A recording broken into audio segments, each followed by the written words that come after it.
Este é o Conversas Cruzadas aqui na TV Com e o baixo índice de leitura do brasileiro. Esse é o nosso assunto hoje, nesta noite.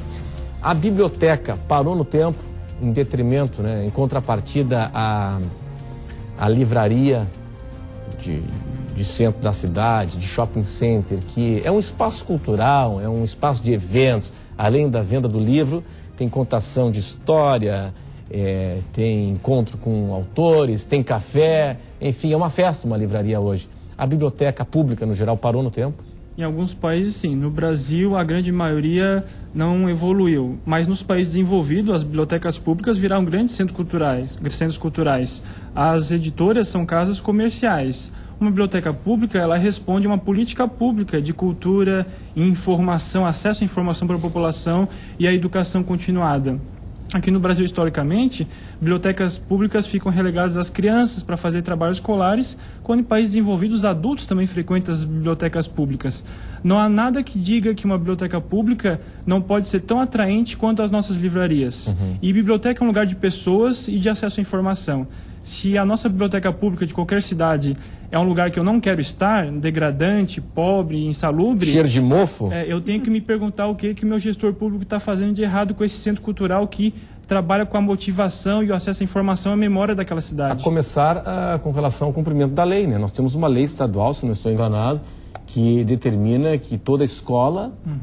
É uma lei federal, a 12.244. A necessidade de ter uma biblioteca toda escola, né? Sim, é uma lei federal, a 12.244, que diz que até 2020 todas as instituições de ensino têm que ter uma biblioteca. Nós vemos que pelo andar da carruagem isso não vai acontecer, A gente vai estar bem longe disso aí, e mesmo atualmente o que acontece é que nós temos depósitos de livro. Nós temos muito boas iniciativas, isso não é preciso dizer, mas no geral nós temos lugares em que as pessoas não querem estar, em que a criança vai lá para cumprir castigo, são lugares feios. Então desde pequeno há uma má associação com o ato de leitura, porque a biblioteca não é um lugar onde as crianças querem estar e conectada com o mundo atual. Eu queria só fazer a observação que o SPEC mencionou o primeiro mundo, Eu tive na Colômbia há 2 anos, e a Colômbia tem o que eles chamam de bibliotecas parques, Inclusive na Comuna 1, que era o grande reduto do Pablo Escobar, e foi inaugurado o financiamento ali, inclusive, com o dinheiro do rei Juan Carlos da Espanha, dinheiro pessoal dele. Ele e a Rainha Sofia inauguraram junto com Álvaro Uribe. Então eles agregam uma série de atividades ao ato de ler. Eu acho que nós temos uma boa referência, que são os museus. Os museus se transformaram. É difícil uma criança que não enlouqueça dentro do Museu de História Natural em Nova York. Sim. Porque ele não é um lugar de coisas velhas, ele é um lugar moderno, ele é um lugar onde tem que ter tecnologia agregada, onde a fantasia está exposta. É trabalhado isso. Então tem que trabalhar o produto livro. Quando a gente fala em livro, a gente também fala em HQ, que é algo em história em quadrinho, que é algo que a gente começa quando é criança. E hoje, quando fala em HQ, eu lembro do Robert Crumb, que escreve sobre Kafka, sobre Albert Camus. Inclusive tinha o David Meyerowitz, que é um dos roteiristas do Crumb, estava na Bienal. Então, assim, tem que ter um outro olhar para o produto livro, para a biblioteca. A Câmara Brasileira do Livro, da qual a Câmara Catarinense do Livro é filiada, ela é uma das principais promotoras da Bienal, faz um trabalho também magnífico, E um dos estandes mais disputados é nas palestras na CBL. Mas passa por isso, que é o que mencionou o SPEC, A gente tem que transformar o jeito de ver leitura, certo? Que depende basicamente da família e escola, certo? Claro, as instituições ajudam, sem dúvida. A RBS tem o prêmio RBS Educação, tem essas bandeiras. Isso contribui enormemente. Mas, assim, o que faz um leitor é família e escola, certo? Então, trabalhar esses 2 pilares e essa transformação, tanto da biblioteca quanto do produto livro. Porque, assim, por que eu lia também? Eu não tinha alternativa. A televisão tinha 4 canais, Hoje nós temos centenas de canais, qualquer smartphone tem joguinhos de tudo quanto é tipo. Então a competição com o livro ela é muito grande. Interessante, aqui tu falaste agora há pouco o seguinte, eu lia porque eu não tinha alternativa. Tem uma história, vou falar rapidamente aqui, eu já contei inúmeras vezes na CBN e aqui na TV Com também, porque a história é fascinante. A professora Piacentini, de língua portuguesa, catarinense, mora aqui em Florianópolis. Escritora também. Escritora, me contou aqui uma história, o Felipe estava dizendo aqui, de novo tu vai contar essa história? Sim, Felipe, vou contar de novo mesmo, porque a história é fascinante, É o seguinte, vou resumir, tem um preso do Rio de Janeiro, homicídio, cumprindo pena aqui em Santa Catarina, se não me engano, em São Pedro de Alcântara. E condenação longa. E aí ele foi na biblioteca da penitenciária e começou a ler. E pegou um livro de português da professora Piacentini. Tinha um endereço dela ali. Ele mandou uma carta para a professora e contando, olha, eu comecei a ler porque senão ia enlouquecer aqui dentro e tal. A senhora tem como me mandar outros livros? Ela ficou comovida, levou um outro livro para ele lá na penitenciária. Bom, pois bem, essa é a parte que termina do livro, né? Agora, aí entra uma outra questão.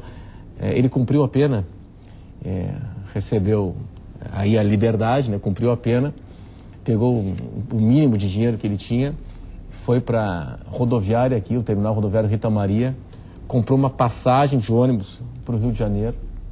Na hora de embarcar, o motorista pergunta para ele, por gentileza, a identidade. Ele não tinha carteira de identidade. Quer dizer, um preso sai numa unidade prisional sem carteira de identidade. Ele disse, senhor, me desculpe, não dá para embarcar sem identidade. O que ele fez? Ele pegou a passagem, conseguiu vender a passagem, comprou uma bicicleta e foi de bicicleta para o Rio de Janeiro. Verdade.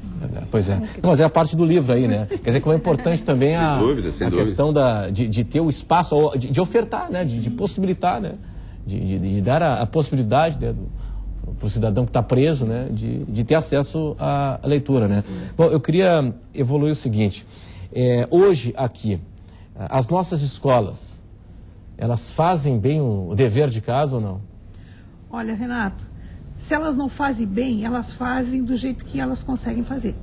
Eu vou te dizer que eu defendo a biblioteca pública, todas as bibliotecas públicas, todas, por mais pequenininha que seja, por menos condição que ela tenha, porque sempre tem atrás da biblioteca ou atrás das prateleiras alguém que tem uma loucura por livro, alguém que tem um ideal, alguém que acredita nisso.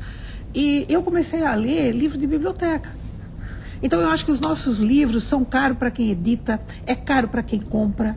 É mais fácil o pai pegar R$2 e oferecer um sorvete do que pegar 12 ou 14 para oferecer um livro.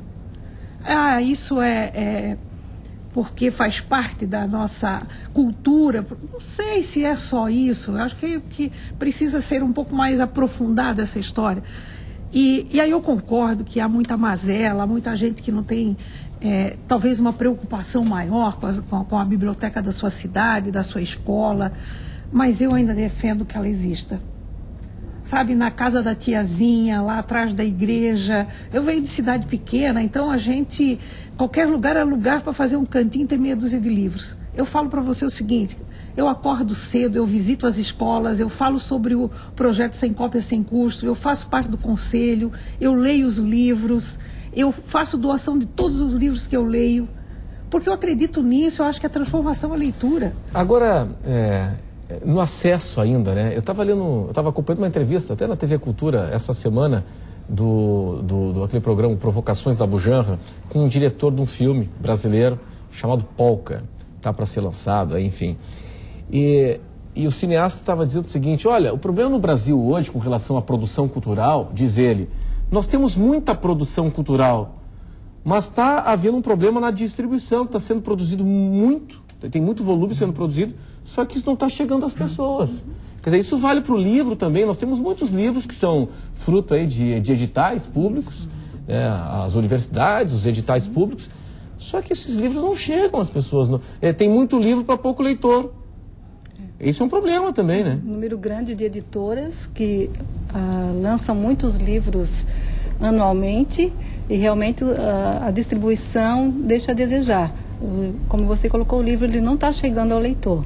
E com relação à biblioteca, eu lembrei, contando histórias aqui, eu lembrei de quando eu estudava, muitas vezes a biblioteca era o lugar onde eram enviados os alunos que eram indisciplinados. A biblioteca é lugar de castigo. Lugar de castigo, biblioteca é prisão. Então fica essa impressão de que leitura é castigo. Então a leitura ela precisa ser vista também como lazer. Porque na época do colégio é o seguinte, se fosse para o pátio, ia jogar bola, aí seria diversão. Então vai para a biblioteca e vai ser obrigado a ler um livro. É isso, né? É isso.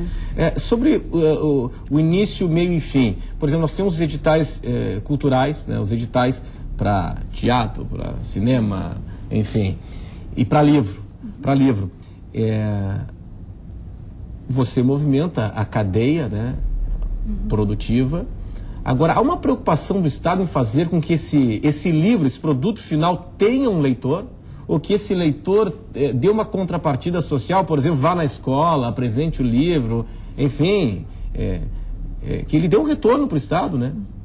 Tem alguma preocupação nesse sentido? Olha, eu acho que esse seria o ideal, mas eu acho que enquanto a gente não tem o ideal, o legal é quando a gente consegue criar uma logística de que esse livro efetivamente chegue a um leitor, né?